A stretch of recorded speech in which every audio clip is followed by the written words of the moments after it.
नमस्कार मित्रों, ओम नमः शिवाय। स्वागत है आप सभी का हमारे YouTube चैनल में। तो वृश्चिक राशि वालों, आपके लिए कैसा रहेगा साल का आखिरी और सबसे बड़ा चंद्र ग्रहण। इस चंद्र ग्रहण का आपकी राशि पर सकारात्मक या नकारात्मक आखिर कैसा प्रभाव देखने को मिलेगा। इस चंद्र ग्रहण की वजह से कैसे रहेंगे आपके अगले 15 दिन। वीडियो में वो जानकारी आज आपको मिलेगी जो कहीं और नहीं मिलने वाली। आखिर चंद्र ग्रहण कब शुरू होगा, चंद्र ग्रहण के दौरान आपको किन बातों का ध्यान रखना है, किन गलतियों को करने से बचना है, और एक ऐसा खास मंत्र देने वाले हैं जो इंसान चंद्र ग्रहण के दौरान इस मंत्र का जाप करेगा, डंके की चोट पर कहते हैं कोई नकारात्मक शक्ति उसका बाल भी बांका नहीं कर पाएगी और इस चंद्र ग्रहण का शुभ फल वो इंसान प्राप्त करेगा। लेकिन सारी बातें समझने के लिए, जानने के लिए आपको वीडियो भी तो अंत तक देखनी होगी। तो दोस्तों, सबसे पहले सच्चे शिव भक्त इस वीडियो को अभी के अभी लाइक करें और कमेंट बॉक्स में आप अगर 3 बार ओम नमः शिवाय लिखेंगे तो आज के आज आपको कोई बड़ा शुभ समाचार प्राप्त होगा। हिंदू धर्म में शरद पूर्णिमा का कितना बड़ा और विशेष महत्व है ये हम जानते हैं। इस दिन चंद्रदेव की विशेष पूजा की जाती है। शरद पूर्णिमा के दिन गाय के दूध और चावल की खीर बनाने की भी परंपरा है और इसे पूरी रात हम छत पर चंद्रमा की रोशनी में रखते हैं ताकि अमृत जो बरसे। चूँकि इस दौरान चंद्रमा अपनी 16 कलाओं से युक्त होता है और अमृत वर्षा करता है, और वो खीर जब हम खाते हैं तो हमें आरोग्य की प्राप्ति होती है।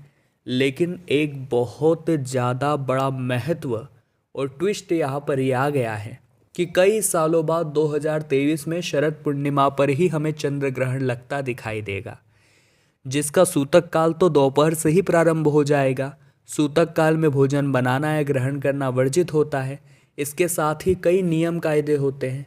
भगवान के कपाट भी बंद हो जाते हैं, मंदिर में पूजा पाठ भी बंद हो जाते हैं, यानी कि हम रात्रि में खीर भी नहीं रख पाएंगे। तो सवाल ये उठता है कि भारत में किस समय शुरू होगा ये चंद्र ग्रहण। आखिर ग्रहण का समय क्या होगा, ग्रहण के दौरान हमें क्या करना है, किन गलतियों को करने से बचना है। तो सबसे पहले बात करें इसके समय की, टाइमिंग क्या रहने वाली है, किस समय शुरू होगा, किस समय खत्म होगा और सूतक कब और कैसे रहेगा। तो दोस्तों, आपको ध्यान रखना है कि भारत में चंद्र ग्रहण 28-29 अक्टूबर की मध्य रात्रि में लगेगा, यानी कि रात्रि को 1:06 पर प्रारंभ होगा और 2:22 पर समाप्त भी हो जाएगा। इस ग्रहण की अवधि 1 घंटे 16 मिनट की रहने वाली है। अब शास्त्रों में लिखा गया है कोई भी ग्रहण शुरू हो उससे पहले 9 घंटे पूर्व सूतक लग जाता है, यानी दोपहर 2:22 से सूतक प्रारंभ हो जाएगा और आप इससे यानी 2:52 से भगवान की पूजा पाठ पूरी तरह से बंद कर दें। आपको कपाट भी बंद कर देने हैं मंदिरों के, अपने घर पर भी आप हो सके तो पर्दा लगा दीजिए, लेकिन भगवान के मंत्रों का जाप आप कर सकते हैं। कहीं पर भी आप बैठकर मन ही मन में जाप कर सकते हैं, और वो मंत्र क्या है वो वीडियो के एंड में आपको पता चलेगा। लेकिन दोस्तों, आप एक बात का खास ख्याल रखें कि जो एक ग्रहण है ये कोई सामान्य ग्रहण नहीं है, ये शरद पूर्णिमा के दिन पड़ रहा है, यानी कि ये हमें कहीं ना कहीं बाधित भी कर रहा है क्योंकि हम वो खीर नहीं खा पाएंगे जो कई सालों से हम खा रहे हैं। लेकिन चंद्र ग्रहण का शुभ या अशुभ प्रभाव हमारे ऊपर पड़ेगा, ये हमारे कर्म ही डिसाइड करते हैं। क्योंकि वैसे तो बहुत सारी चीज़ें चंद्र ग्रहण के दौरान कही जाती है कि ये ना करें वो ना करें, लेकिन बहुत सारे लोग बातों का पतंगड़ बना देते हैं। आज की इस वीडियो में आपको पूरा ज्ञान हम प्रदान करेंगे। सूतक काल की जानकारी हम आपको दे चुके हैं कि 9 घंटे पहले से ही सूतक काल शुरू हो जाएगा 2:52 से, और रात्रि को 1:44 पर ये चंद्र ग्रहण अपने चरम पर होगा, तो वहीं पर सूतक काल समाप्त होगा। तो सुबह जब आप उठें तो अपने घर को अच्छे से साफ आप करें, गौमूत्र का छिड़काव करें, गंगा जल हो तो गंगा जल आप अवश्य अपने घर में छिड़क दे। इससे क्या होगा, जो रात भर में नेगेटिविटी आपके घर में घूमी है उन्हें ख़त्म करना बड़ा ज़रूरी है, क्योंकि वो फिर आपके घर में कलेशों को जन्म देगी। तो कुछ महत्वपूर्ण सावधानी, कुछ ज़रूरी उपाय और ख़ास मंत्र आगे दिया गया है। अनुरोध है दोस्तों आपसे, आज के इस वीडियो को अंत तक देखिएगा, तभी आपका काम अच्छी तरह से हो पाएगा। तो दोस्तों, आपको एक मंत्र बताने जा रहे हैं। इस चंद्र ग्रहण के दौरान आप इसी मंत्र का जाप करना है।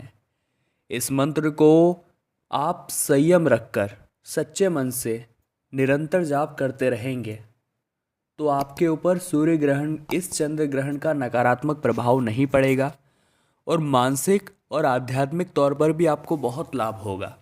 साथ ही चंद्र ग्रहण के समय इस मंत्र का जाप करने से स्मरण शक्ति भी बहुत बढ़ती है।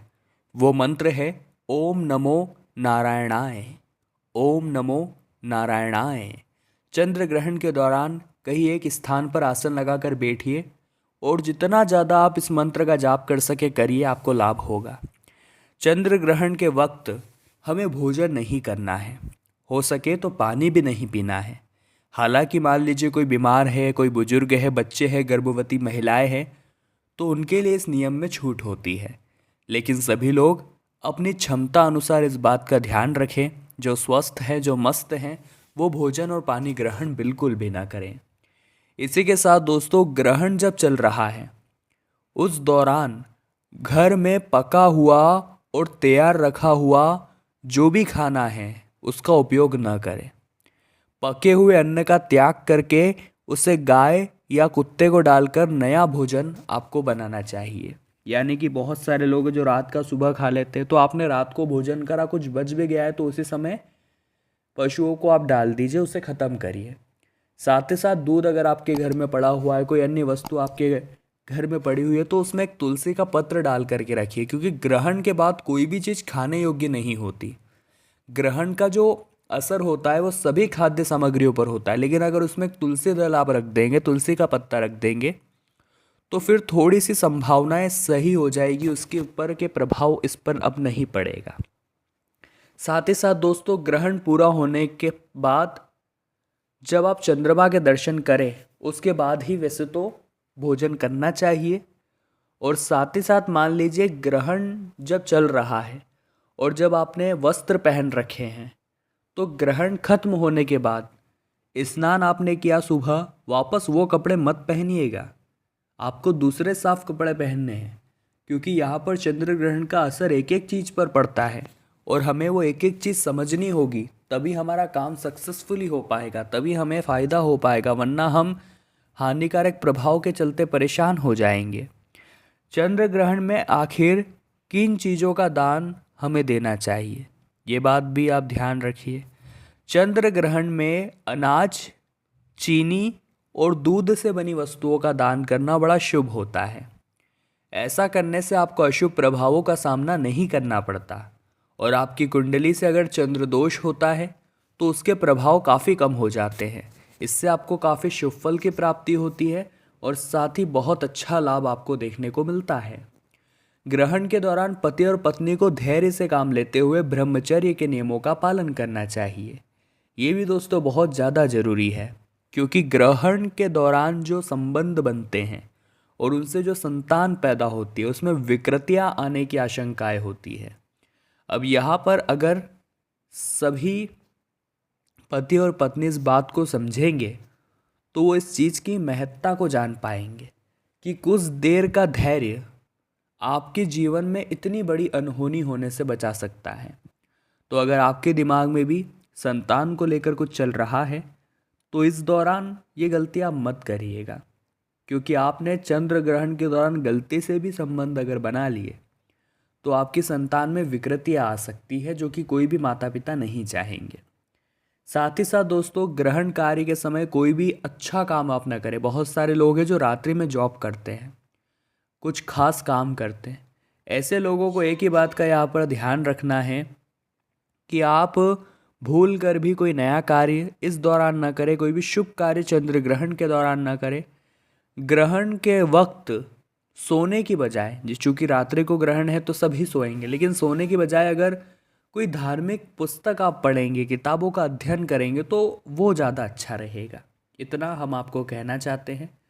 बाकी आज की इस वीडियो में ग्रहण से संबंधित एक एक महत्वपूर्ण जानकारी हमने आपको प्रदान कर दी है। तो ऐसी कई परिस्थितियां निर्मित होगी जहां आपको लगेगा कि हे भगवान, मैं तो आपकी इतनी भक्ति करता हूँ, मैं तो आपकी इतनी पूजा करता हूँ, फिर भी मेरे साथ ही ऐसा क्यों होता है, हर बार मेरे साथ ही आप गलत क्यों करते हैं। तो दोस्तों एक बात का आप ध्यान रखिएगा, क्लासरूम के अंदर जब परीक्षा चल रही होती है तो शिक्षक मौन होते हैं, अभी आपकी परीक्षा का समय है। और जब भी जीवन में हम कोई अच्छा काम करने जाएंगे उसमें दिक्कतें आना स्वाभाविक बात है। अगर आप कोई बुरा काम करेंगे तो वो तुरंत हो जाएगा क्योंकि उसका उद्देश्य बुरा है। लेकिन जब आप कोई अच्छा काम करने जाएंगे तो कहीं कहीं पर आपको खुशियों को अलविदा भी कहना पड़ेगा, कहीं कहीं पर कॉम्प्रोमाइज़ भी करना होगा, कष्टों को झेलना भी पड़ेगा। और ये सब भगवान हमारी परीक्षा लेने के लिए करते हैं। कई बार पारिवारिक मसले हो जाते हैं, कई बार फाइनेंशियल इशू हो जाते हैं, कई बार हमें बहुत ज़्यादा खुद पर कंट्रोल करना होता है, ऐसी स्थितियाँ बन जाती है। तो ऐसी स्थितियों को पार करके जो सफलता के मुकाम तक पहुंचता है वो ज़िंदगी भर महादेव का आशीर्वाद पाता है और सफलता उसके कदमों में होती है, उसकी ज़िंदगी सुधर जाती है। तो कहीं कहीं पर दूसरों के चेहरे पर मुस्कान लाने के लिए अपनी खुशियों का अगर बलिदान करना पड़े तो सोचिएगा मत। अपनी खुशियों की चिता को अगर आग लगानी पड़े तो उसमें सोचिएगा नहीं, क्योंकि इसका परिणाम बहुत अच्छा आने वाला है। आने वाले अगले 24 घंटों में चूँकि जून की शुरुआत हो चुकी है और चंद्रमा वृश्चिक राशि में पहुंच चुके हैं, ऐसे में आपको समय का इस्तेमाल भरपूर करना है, क्योंकि समय ही है जो लाजवाब है। समय किसी के लिए नहीं रुकता, ये भी कमाल है। आपको कोशिश यही करनी है दोस्तों कि आप जिनके साथ भी मिले ऐसा मिले कि सामने वाला आपसे इम्प्रेस हो जाए। अगर उसे किसी के साथ काम करना हो तो आप ही के साथ काम करें। उसे अगर कोई ऑर्डर देना हो, कुछ चीज़ खरीदना हो तो वो आपसे ही जुड़े। एक मार्केटिंग का जलवा आपके अंदर होना चाहिए और यही चीज़ आपको आगे लेकर जाएगी, ये बात ध्यान रखिएगा। व्यापारी लोगों को किसी पर भी भरोसा नहीं करना है, क्योंकि अभी की जो स्थिति है वो किसी को न तो उधार पैसा देने के लिए सही है, न तो किसी व्यक्ति को होल्ड करने के लिए सही है। यानी कि आपने उसे सामान दे दिया और कहा कुछ समय बाद पैसे ले लेंगे, ऐसी कोई गलती मत करिएगा दोस्तों। वो पैसा नहीं आने वाला, इस बात की गारंटी है। और भावनाओं में बहकर आप खुद का ही नुकसान करा रहे हैं, ये हम आपको पहले ही सचेत करना चाहते हैं। आगे वीडियो में 2-3 सावधानियां बता देते हैं ताकि खतरा आपके आसपास भी न भटके। और अंत में 2 उपाय तो हम आपको शुक्रवार के देने ही वाले हैं। तो किस्मत तो चमकेगी या तो इधर से या उधर से, तो वीडियो को बिल्कुल अंत तक देखते रहें। अगर आप एक नौकरी पेशा इंसान हैं तो आपको मेहनत थोड़ी ज़्यादा करनी पड़ेगी।